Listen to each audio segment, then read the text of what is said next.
Hi friends, പുതിയൊരു വീഡിയോയിലേക്ക് എല്ലാവർക്കും സ്വാഗതം.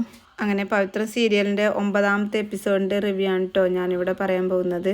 ഇന്ന് വന്നിട്ടുള്ള മറ്റ് 3 എപ്പിസോഡുകളും ഞാൻ അപ്ലോഡ് ചെയ്തിട്ടുണ്ട്.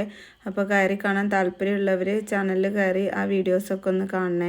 പോലീസ് വിക്രത്തിൻ്റെ വിലങ്ങൊക്കെ അഴിച്ചു കൊടുത്തതിന് ശേഷം വിനായകനും വിശ്വേട്ടനും കൂടെ വിക്രത്തിനെ അവിടെ അമ്മയുടെ അടുത്തേക്ക് കൊണ്ടുപോവാണേ. വിക്രത്തിനെ കണ്ടതും നന്ദിനി ഒരു കള്ളക്കരച്ചിലൊക്കെ കരയുന്നുണ്ട്.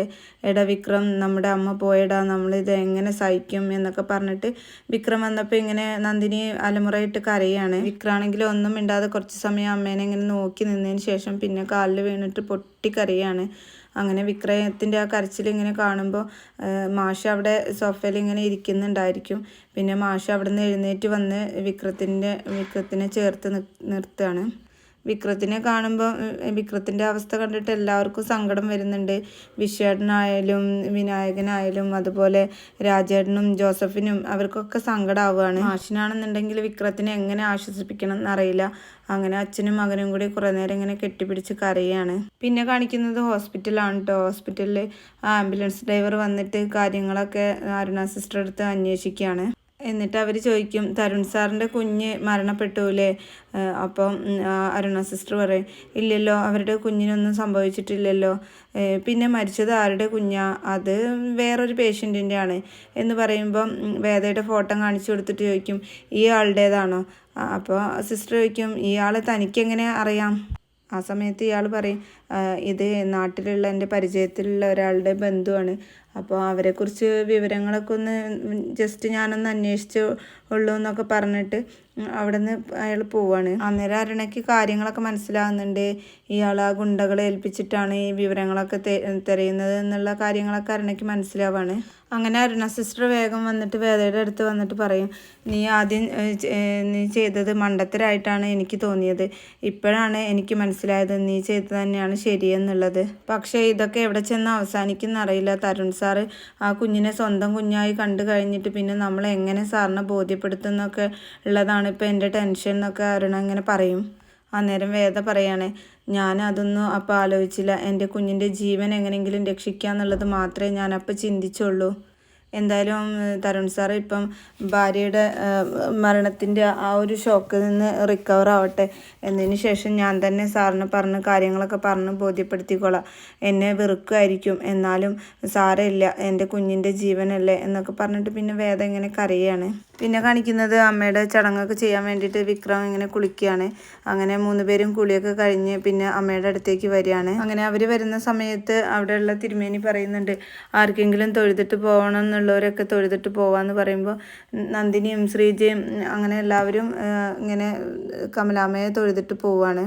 പിന്നീട് ശ്മശാനത്തിൽ കൊണ്ടുപോയി ചിതയ്ക്ക് തീ കൊളുത്താനുള്ള എല്ലാ തയ്യാറെടുപ്പും നടത്തുകയാണ്.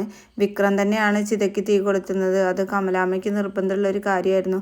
വിക്രത്തിനെ കൊണ്ട് തന്നെ കൊള്ളി വെപ്പിക്കണം എന്നുള്ളത് മാഷ പറഞ്ഞ് ഏൽപ്പിച്ചിട്ടുണ്ടായിരുന്നു. അങ്ങനെ വിക്ര ആ കാര്യങ്ങളൊക്കെ ചെയ്യാണ്. മാഷാണെങ്കിൽ ഒന്നും മിണ്ടാനാവാതെ ഇങ്ങനെ വിക്രം ചെയ്യുന്ന കാര്യങ്ങളൊക്കെ ഇങ്ങനെ നോക്കിക്കൊണ്ട് നിൽക്കുകയാണ്. മാഷാണെങ്കിൽ ചെറുതായിട്ട് കരയുന്ന കണ്ണുനീരൊക്കെ തുടയ്ക്കുന്നുണ്ട്. വിക്രം എന്നിട്ട് മാഷെടുത്ത് വന്നിട്ട് പറയാണ്, അച്ഛൻ ഇനി ഇവിടെ ഒറ്റയ്ക്ക് താമസിക്കരുത്, വിശ്വേട്ടൻ്റെയും ശ്രീജേഷിയുടെയും കൂടെ താമസിക്കണം എന്ന് പറഞ്ഞിട്ട് വിക്രം ഇങ്ങനെ പറയും. അവസാനമായിട്ട് അമ്മയ്ക്ക് സ്വന്തം മണ്ണിൽ ഉറങ്ങാന്നുള്ള ആ ഒരു ഭാഗ്യം ഞാൻ കാരണം ഇല്ലാണ്ടായില്ലേ എന്ന് പറയുമ്പോൾ മാഷ് പറയാണ് കേട്ടോ, അവൾ ഏത് മണ്ണിൽ കിടന്നുറങ്ങിയാലും അവൾ ഉറങ്ങും. അത് പറയുമ്പം വിക്രം മാഷ് കെട്ടിപ്പിടിച്ച് കരയാണ്. പിന്നെ രാധികയുടെ ചടങ്ങൊക്കെ ചെയ്യാൻ വേണ്ടിയിട്ട് കുഞ്ഞിനെയും കൊണ്ട് വരികയാണ്. എല്ലാവരും വെള്ള വസ്ത്രമൊക്കെയാണ് ധരിച്ചിട്ടുള്ളത്. അങ്ങനെ ചടങ്ങൊക്കെ ചെയ്ത് കഴിഞ്ഞതിന് ശേഷം തരുണ് കുഞ്ഞിനെയും കൊണ്ട് അവിടെ നിന്ന് പോവുകയാണ്. അന്നേരം തരുണിൻ്റെ അമ്മ ചോദിക്കുന്നുണ്ട്, നീ എവിടേക്കാണ് മോനെ കുഞ്ഞിനെയും കൊണ്ട് പോകുന്നത്? കുഞ്ഞിനെ ഇങ്ങ് നമുക്ക് ഹോസ്പിറ്റലിൽ എത്തിക്കണം എന്ന് പറയുമ്പോൾ തരുൺ ഒന്നും മിണ്ടാതെ കുഞ്ഞിനെ എടുത്ത് വണ്ടിയിൽ കയറി പോകുന്നുണ്ട്. ഇതേ സമയം വേദയുടെ അടുത്ത് ഡോക്ടർ വന്നിട്ട് പറയും, വേദ എടുത്ത തീരുമാനം തെറ്റായി എന്നാണ് ഇപ്പം എനിക്ക് തോന്നുന്നത്. ഇത് കുറച്ചും കൂടെ കടുത്ത കൈയായി എന്ന് ഇപ്പം തോന്നുകയാണ്. അപ്പോൾ വേദ പറയുന്നുണ്ട്, ഇതല്ലാണ്ട് വേറൊരു വഴി എനിക്കില്ല. എൻ്റെ കുഞ്ഞിനെ കുറച്ച് നാളെ എങ്ങനെയെങ്കിലും സംരക്ഷിച്ച് നിർത്തിയേ പറ്റൂ. അപ്പോൾ ഡോക്ടർ ചോദിക്കും, ഇനി സ്വന്തം കുഞ്ഞല്ലെന്ന് അറിയുമ്പം തരുണ് എങ്ങനെ റിയാക്ട് ചെയ്യുമെന്ന് വേദ ആലോചിച്ചിട്ടുണ്ടോ? തരുണിൻ്റെ അപ്പോഴത്തെ മാനസികാവസ്ഥയും വേദയുടെ സിറ്റുവേഷനും എല്ലാം കൂടെ ആലോചിച്ചിട്ടാണ് ഞങ്ങൾ ഇങ്ങനെ ഒരു തീരുമാനം എടുത്തിട്ടുള്ളത്. ഇപ്പം അത് തെറ്റായി പോയി എന്ന് തോന്നുകയാണ്. പക്ഷേ ഇത് സ്വന്തം കുഞ്ഞല്ല എന്ന് തരുണിനെ വിശ്വസിപ്പിക്കാൻ ഭയങ്കര പാടായിരിക്കും. അത് തരുണിനെ വിശ്വസിക്കുമെന്ന് പോലും അറിയില്ല എന്നൊക്കെ ഡോക്ടർ പറയുമ്പം വേദയ്ക്ക് എന്ത് ചെയ്യണമെന്നറിയാതെ വേദ ഇങ്ങനെ നിൽക്കുകയാണ്. പിന്നെ കാണിക്കുന്നത് വിക്രം ചടങ്ങുകളൊക്കെ ചെയ്ത് കഴിഞ്ഞതിന് ശേഷം ജയിലിലേക്ക് പോവാണ് കേട്ടോ. അങ്ങനെ വിക്രം ഇറങ്ങാൻ നേരത്ത് രാജേട്ടനും ജോസഫും ചോദിക്കുന്നുണ്ട്, വിക്രം വേദയുടെ കാര്യം എന്തെങ്കിലും. അപ്പം വിക്രം പറയാണ് വേദ വരും, ഉറപ്പായിട്ടും വരും. വിക്രം ഭയങ്കര കോൺഫിഡൻസോട് കൂടിയിട്ടാണ് കേട്ടോ അത് പറയുന്നത്. വണ്ടിയിൽ കയറാൻ നേരത്ത് വിക്രം വീണ്ടും മാഷെടുത്ത് പറയാണ്, അച്ഛൻ ഇവിടെ ഒറ്റയ്ക്ക് താമസിക്കരുത്, വിശ്വന്റെ കൂടെ പോയിക്കോളൂ എന്ന് പറയുമ്പം മാഷ് പറയാണ്, നീ പറഞ്ഞ പോലെ എനിക്കും ചെറിയൊരു പ്രതീക്ഷയുണ്ട്, വേദ എന്തായാലും നീ ജയിലിൽ നിന്ന് ഇറങ്ങുമ്പോൾ നിന്നെ കാണാൻ വരും. എന്നിട്ട് മാഷ് പറയും, നീ ധൈര്യമായിട്ട് നിൽക്കണം, ധൈര്യം കൈവിടിയരുത്.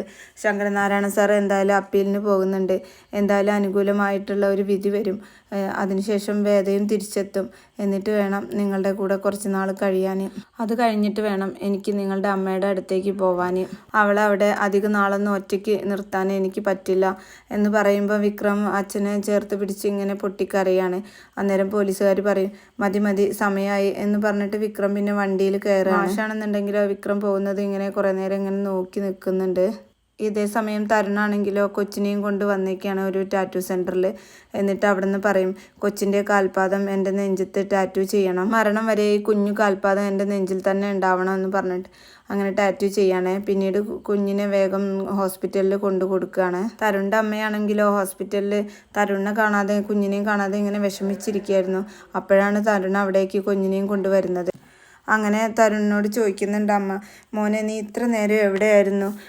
കുഞ്ഞിന് അവർ ചോദിക്കുന്നുണ്ട്, കുഞ്ഞിന് വിശക്കുന്നില്ലേ, പാല് കൊടുക്കണ്ടേ എന്ന് പറഞ്ഞിട്ട് വേഗം കുഞ്ഞിനെ എടുത്ത് വേദയുടെ അടുത്തേക്ക് കൊണ്ടു കൊടുക്കുകയാണ്. അങ്ങനെ അരുണ സിസ്റ്റർ അവരുടെ കയ്യിൽ നിന്ന് കൊച്ചിനെ വാങ്ങിയിട്ട് നേരെ വേദയുടെ അടുത്തേക്ക് കൊണ്ടു കൊടുക്കുകയാണ് കുഞ്ഞാണെന്നുണ്ടെങ്കിൽ അന്നേരം നല്ല കരച്ചിലും കരയുന്നുണ്ട്. കുറേ നേരം വേദ അടുത്തില്ലാതെ പാലൊന്നും കൊടുക്കാൻ കഴിയാതെ വിശന്നിരിക്കലായിരുന്നു.